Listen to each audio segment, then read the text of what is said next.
Welcome back to my descent into madness. I'm Sam. I'm wearing the same shirt. That's embarrassing.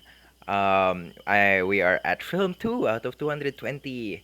A short recap. I am doing four letterbox challenges unwisely for the year of 2025, which has resulted in a commitment of 220 movies to be watched this year, and 220 movies is the exact amount of movies I've watched altogether in the previous year, 2024. So let's see if I get anywhere near finishing this within the year. I doubt it, but so far in the first week we're on a good schedule. I have every single thing scheduled out throughout the whole year when I'll watch it. So, and I'm gonna get a laptop soon, so that's gonna be really helpful. And as much as possible, um, I'm gonna try to like watch ahead if I can on some of these movies. So yeah, today I just watched, not what like a few hours ago. I watched the first in the Criterion Challenge, which I believe this is the fifth Criterion Challenge on Letterboxd, and of course, all the movies are Criterion Collection movies, which is a brand of DVDs and Blu-rays of home entertainment.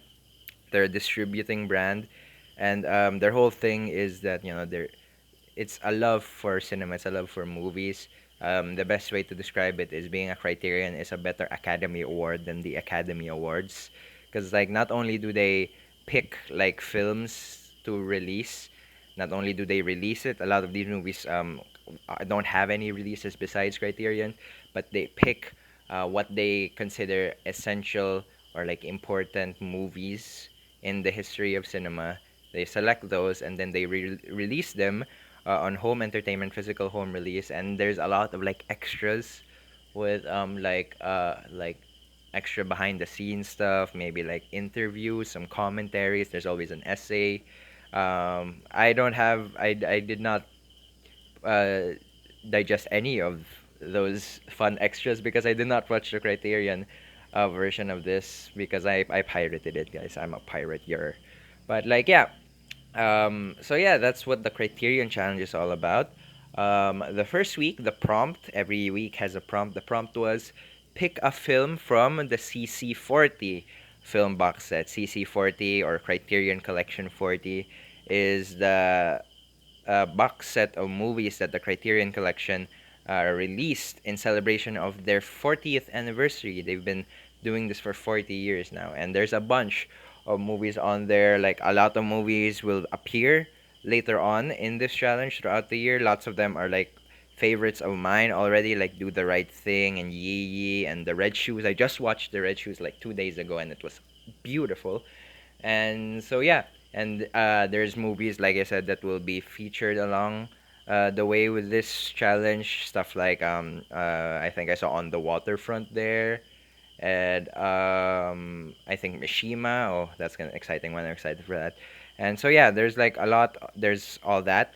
But what I picked, the movie that I picked and watched a few hours ago was Being There by Hal Ashby and starring Peter Sellers and Shirley MacLaine. Now, I've always heard of this movie, like, I think since COVID. When COVID started, that's when I really started becoming obsessed with shit like this. And so, ever since then, I've heard of Being There because when you think about Peter Sellers, you think of two things. You think of the Pink Panther and his work with Kubrick, specifically Doctor Strangelove. And that's basically it. There's a lot of other stuff. Of course, he's been a prolific actor, and there's stuff that hasn't aged well, like some Yellow Face. But like those are his two main legacies, playing Inspector Clouseau in The Pink Panther and his work with Kubrick, specifically Doctor Strangelove.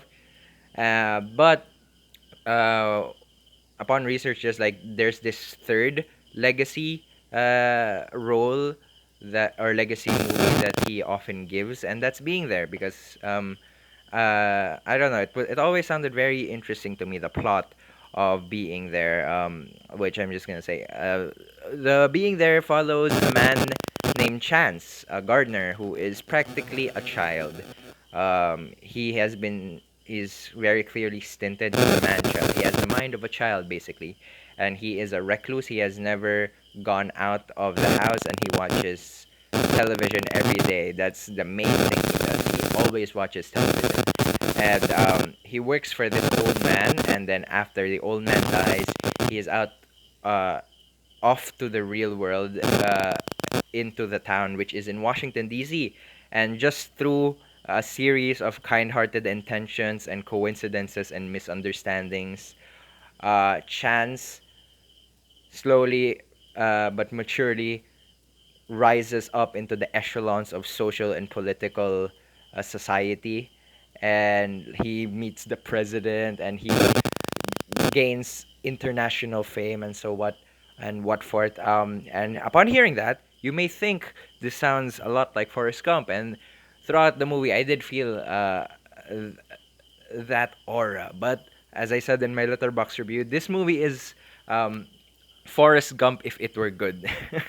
Because I feel that my biggest problem with Forrest Gump is that in its refusal to take a side, and its refusal to make any opinion on American society, on the American political landscape, it ends up having really bad opinions on it. Like, its refusal to say something results in it saying something really, really bad, I think.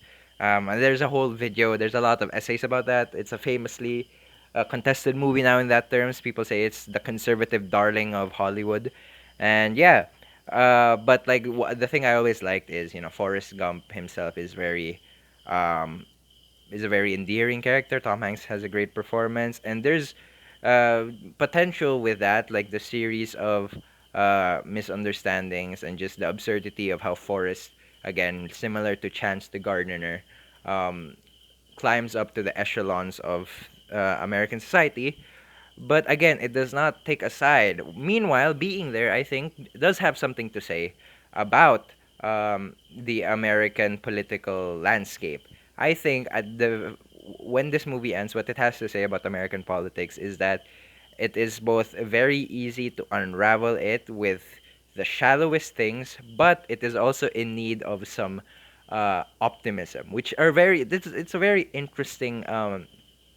It's a very interesting thing it's playing around here, because throughout Chance's clueless ramblings and just like uh, like he doesn't know what he's doing. He has the mind of a child. Throughout that, the American people seem to get like this big sense of inspiration that this is the optimism they've been waiting for, while at the same time, again, he is the most unqualified he has ever been. One of my favorite scenes is the black uh, maid of the house that basically raised Chance as a child looked at Chance on this late night talk show host and said, America is a white man's world." Because I have raised that boy since he was little. He does not know how to read. He does not know how to write, and here he is. And like that's a very that's I think scenes like that, and scenes like the bureau or the intelligence or the Washington Post just trying to scramble looking for traces of this man that they cannot find, and all of that. I think it goes to show that like even despite like the optimism that Chance brings to the American people, the much needed optimism, as it often says, the fact that he is touted as what's been missing in American politics. I think despite giving that off, it's very clear that this movie also wants to emphasize that this man is not fit for any office. This man is not what the people are trying to tell him. This is uh, a child. Again, this is the child of this is the brain of a child, the mind of a child inside of a man. It is grossly unqualified. Um, and so like it's very funny in that way because the fabric of American politics has been so quickly and efficiently unraveled by a man child who watches too much TV, and the Donald Trump jokes write themselves. But like yeah, and I think